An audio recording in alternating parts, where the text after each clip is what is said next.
So I wanted to make a video about why Tosh and I call ourselves Yes and Travel. So we met through Improv in 2012.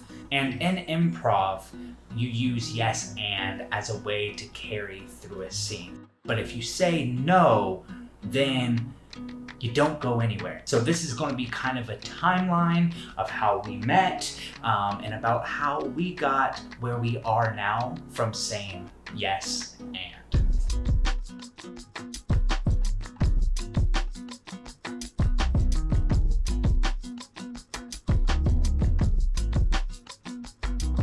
So Michael and I may have met in 2012 and were friends with each other, but we didn't start hanging out with each other until about early 2016. One of the things that made us, I guess, realize we work so well is that we just always said yes to each other. And where other people we know either said no or said yes, but then really didn't want to do it anyway, we said yes and committed to it. We yes-anded the out of that. At the time we were living in Spokane, Washington, which is really close to the Canadian border, and I was going to Nelson and Ainsworth a lot. Shout out Nelson, love you. And so I was like, hey, you can either get your passport and come with me or I'll go by myself. And with Michael's job, I mean, a lot of what he does is comedy and improvised comedy and doing shows. So we were kind of instantly traveling full-time almost from the get-go. And then I kind of had a breakdown moment after that. I remember sitting in a parking lot and looking at Tasha saying, I have to get out of here. I can't keep staying in Spokane where we were living at the time. I really wanted to get away. And Tasha, she kind of said yes to me. She said, save up for a year. Let's figure out how we can make this work. Yeah. We can't just leave, Michael. Yes, and how about we think about what it's really going to take to do this. At this time, I had been living in Spokane for about 8 years or so, and I had already, I'm a military brat, so I have moved a lot, but I had already, of course, made a major jump from moving from Maryland to Washington State back in 2012. So I kind of had an idea about what does it take? What are the pitfalls? What are the things that can really get in our way of achieving our goal? And I had an idea about how long that might take in order to make that a reality. I kind of set a date and said, this is our goal. And then, as soon as January 2019, I started downsizing and organizing, which I love. And we just slowly started getting rid of our belongings. We had left Spokane September 2019 with the goal of ending up in California.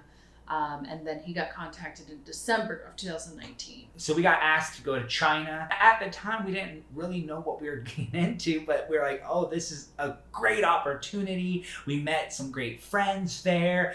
We got to go help out at a school for a little bit, and they taught us how to write in calligraphy. They taught us how to write in calligraphy.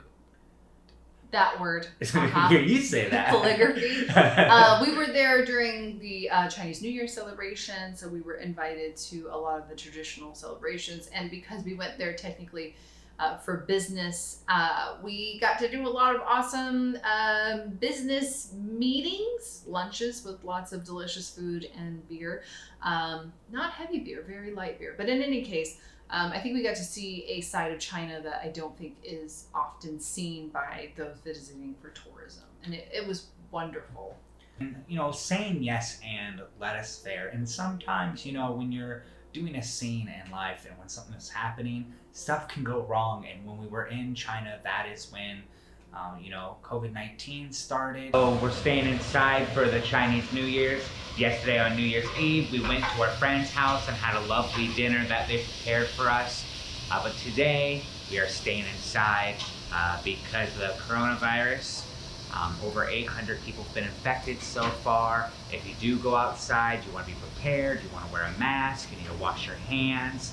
So that's why we're staying inside for the New Year's. It's just because we don't want to go out and get infected. We want to try to stay and be healthy. But Natasha's preparing a lovely dinner. We're going to watch a movie. We're still going to enjoy being in China. but we don't regret still saying yes and going there. And the moment, part of improv is trying to figure out, what do we do next? How do we keep building off of this? So we said, yes, this is happening. We found a way to get back to the States. We ended up quarantining for a couple weeks. Is quarantining a word? Well, yeah, we quarantined for... We quarantined for a couple weeks. Kind of sounds like a cocktail, quarantining. Quarantining. Can I have a quarantining? Can I have a quarantining, please? It's probably with cherries or something.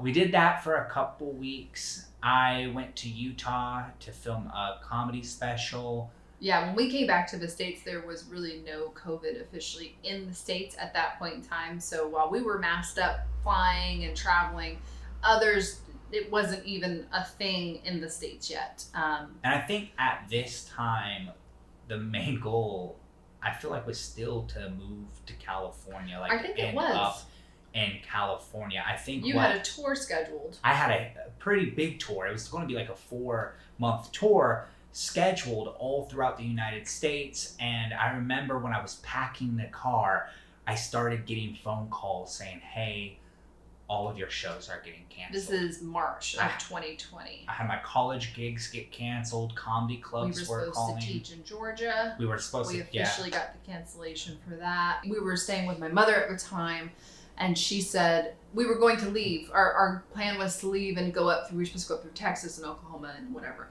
And she said, well, why don't you wait one more day? You guys aren't in a rush. We had plenty of travel time. And she said, why don't you just wait one more day? And it's a good thing we did, because the very next day, Texas and Oklahoma canceled.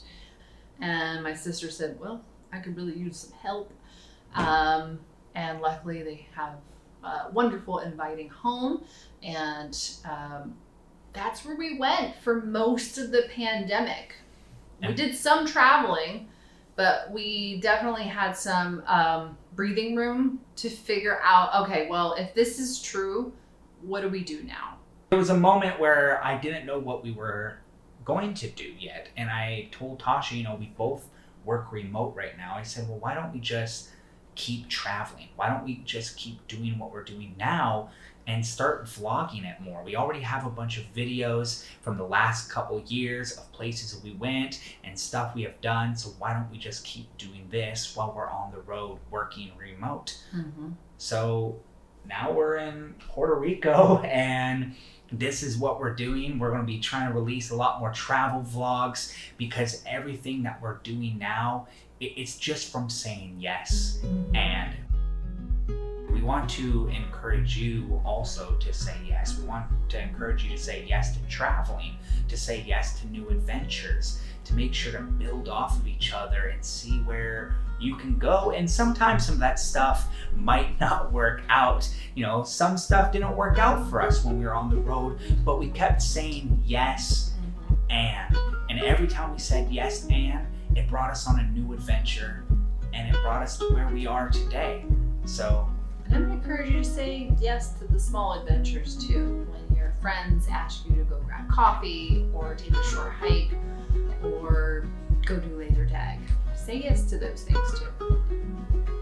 And overall, we're just going to keep saying yes and keep traveling.